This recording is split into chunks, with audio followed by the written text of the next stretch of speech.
The train should have arrived before midnight. But when Elena opened her eyes, the windows showed only darkness. Not ordinary darkness. A moving darkness. The kind that looked alive. Cold air touched her neck. The lights above flickered weakly, buzzing like dying insects. Every seat around her was empty now. She was sure there had been passengers earlier. Families. An old man. A crying child. Now there was silence. Even the train wheels had stopped making sound. Elena slowly stood from her seat, clutching the silver necklace her grandmother had given her before dying. "Never remove this," her grandmother had whispered. At the end of the train carriage, a door creaked open by itself. A long hallway waited beyond it. Black. Still. Breathing. She could hear breathing. Not human breathing. Slow. Deep. Hungry. Her heartbeat began to shake inside her chest. "Elena." A male voice echoed softly through the darkness. Low. Beautiful. Wrong. She froze. No one should know her name. Then came the scratching. Slow nails dragging across metal walls. Closer. Closer. Something moved beside her seat. A pale hand appeared briefly in the dark before vanishing again. Elena stumbled backward and slammed into the train door. Her breathing became sharp. The air smelled strange now. Wet earth. Old blood. Rotting flowers. Then she saw the eyes. Two crimson eyes floating in darkness ahead of her. Watching. Unblinking. The creature stepped forward when the emergency lights flickered back on. A man. Tall. Black hair falling across pale skin. A face so beautiful it felt unnatural. But his eyes looked starved. He wore an ancient black coat embroidered with silver symbols. The air around him felt freezing cold. "You should not have come here," he said quietly. Before Elena could answer, the train violently shook. Screams erupted outside. Human screams. Dozens. Then silence again. The man's expression changed instantly. Fear. Not for himself. For her. He crossed the distance impossibly fast and grabbed her wrist. "Do not look outside." But Elena already turned toward the window. Bodies covered the snow outside the train. Passengers. Motionless. Their throats torn open. Blood painted the white snow black under moonlight. Elena screamed. The train doors exploded inward. Something crawled across the ceiling. Its limbs bent backward like broken bones. Skin stretched tightly over its skull. Rows of teeth clicked together rapidly while black saliva dripped onto the floor. The smell hit her first. Rotting meat. Fresh blood. The creature shrieked. A sound so sharp Elena felt pain inside her ears.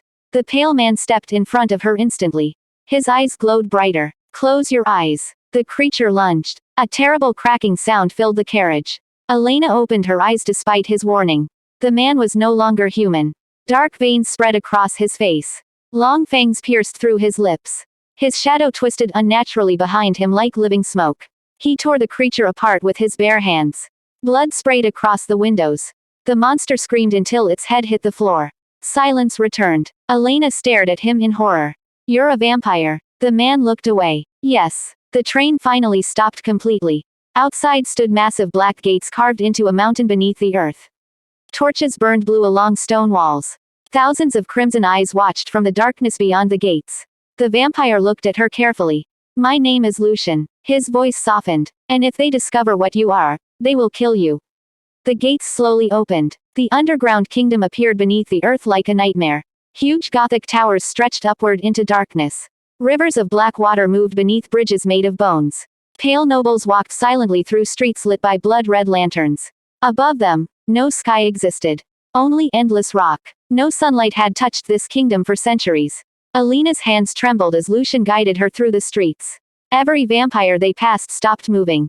Watching her. Smelling her. Hunger filled their eyes. One woman smiled slowly, revealing sharp teeth stained red. A human. Elena felt their gazes crawling across her skin. Lucian pulled her closer possessively. "She belongs to me." The vampires immediately lowered their eyes. Fear spread across their faces. Elena stared at him. "Who are you?" Lucian remained silent for several seconds. Then he answered quietly. "I am their king." Thunder echoed somewhere deep underground. Elena's stomach twisted. A king. A vampire king. That night, Lucian locked her inside a massive chamber filled with candles and ancient books. "You cannot leave this room after dark," he warned. "Why?" He looked at her strangely. "Because some monsters here do not obey me." Hours later, Elena woke to whispering. Soft whispering beneath her bed. She slowly sat up. The candles had gone out. Darkness filled the room. The whispering continued. Elena, Elena, Elena. Something scratched beneath the bed slowly. Her body turned cold. She leaned down carefully. At first she saw nothing. Then a face smiled at her from the darkness beneath the bed. Its eyes were completely white. Its mouth stretched too wide. Elena screamed and stumbled backward. The creature crawled out unnaturally fast. Its bones cracked loudly as it climbed the walls like a spider. The room temperature dropped instantly. Frost spread across the mirrors. Then Lucian appeared. The creature froze immediately. Lucian's expression became terrifying. You entered my chambers without permission. The monster hissed fearfully. Lucian's voice became ice. Leave. The creature vanished instantly into darkness. Elena shook violently. Lucian approached carefully. It cannot harm you now. You said vampires obey you. That was not a vampire. He touched her trembling hands gently. There are older things beneath this kingdom. Over the following days, Elena discovered horrifying truths about the underground kingdom. Vampires here never slept. They listened through walls, watched silently from ceilings. Some smiled without blinking. Others whispered to empty corners. At night, distant screams echoed through underground tunnels. Nobody reacted anymore. Lucian became obsessed with protecting her. He followed her constantly, watched her breathe, stood outside her chamber all night. When another vampire looked at her too long, Lucian nearly tore his throat open in front of everyone.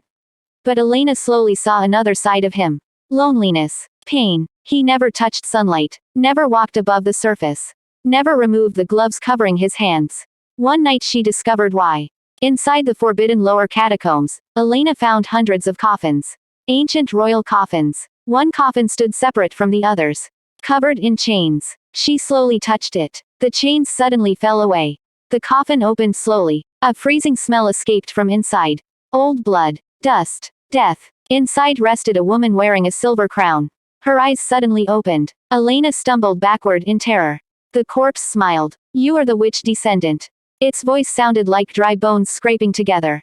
You finally came. Before Elena could move, black shadows exploded from the coffin and wrapped around her throat. Pain shot through her body. Memories flooded her mind. Lucian standing beneath sunlight centuries ago. His skin burning alive. A woman screaming. A curse. Blood everywhere. Then she understood. Lucian could never touch sunlight again. Unless a witch descendant willingly shared her life force with him. The corpse queen smiled wider. He protects you because he needs you. Elena's heart shattered. All this time, was she only a cure? Suddenly the shadows vanished. Lucian appeared violently, eyes glowing with fury. The corpse queen laughed. You love her already. Lucian carried Elena away instantly. Back in her chamber, silence filled the room. Finally Elena whispered. Is it true? Lucian looked broken for the first time. Yes. Pain filled her chest. You used me. I tried not to. His voice shook. But when I saw you on that train. He closed his eyes painfully. I became weak. Elena turned away. But deep inside, she remembered every moment he protected her. Every monster he killed. Every night he stood guard outside her room. If he only wanted survival. Why look at her with sadness? Why touch her like she might disappear? That night the kingdom fell into chaos. The ancient queen awakened fully. Creatures crawled from beneath the underground city. Screams filled the tunnels. Blood covered the streets. Lucian forced Elena toward the surface tunnels. You must leave now. What about you? His expression darkened. If she reaches the upper world, humanity dies. The ground shook violently. The queen emerged behind them. Her body floated unnaturally in darkness. Thousands of shadows twisted around her screaming faces. Lucian attacked instantly. The battle shattered stone walls. Blood sprayed across the tunnel. The queen's claws pierced Lucian's chest. Elena screamed. Lucian fell heavily beside her. The queen smiled coldly. He dies with his curse. Elena remembered her grandmother's necklace. Witch symbols. Protection symbols. Suddenly she understood the truth. The necklace was never protection from vampires. It was protection for one. Elena grabbed Lucian's face. I choose you. She kissed him. Light exploded through the tunnel. The curse shattered. The queen screamed as sunlight burst through cracks above. For the first time in centuries, golden light touched Lucian's skin. He did not burn. The queen turned to ash instantly. Silence filled the tunnel. Lucian stared at his hands in disbelief. Warmth. Real warmth. Sunlight slowly filled the underground kingdom above them. Vampires screamed in fear before realizing they were unharmed. The curse over the kingdom was broken. Lucian looked at Elena like she was something sacred. Months later, the underground kingdom changed forever. Darkness no longer ruled every corner. Torches became lanterns. The screams disappeared. And every morning, Lucian stood beside Elena beneath the sunrise he thought he would never see again. But sometimes, deep beneath the old kingdom, very late at night, people still hear scratching sounds inside unopened coffins.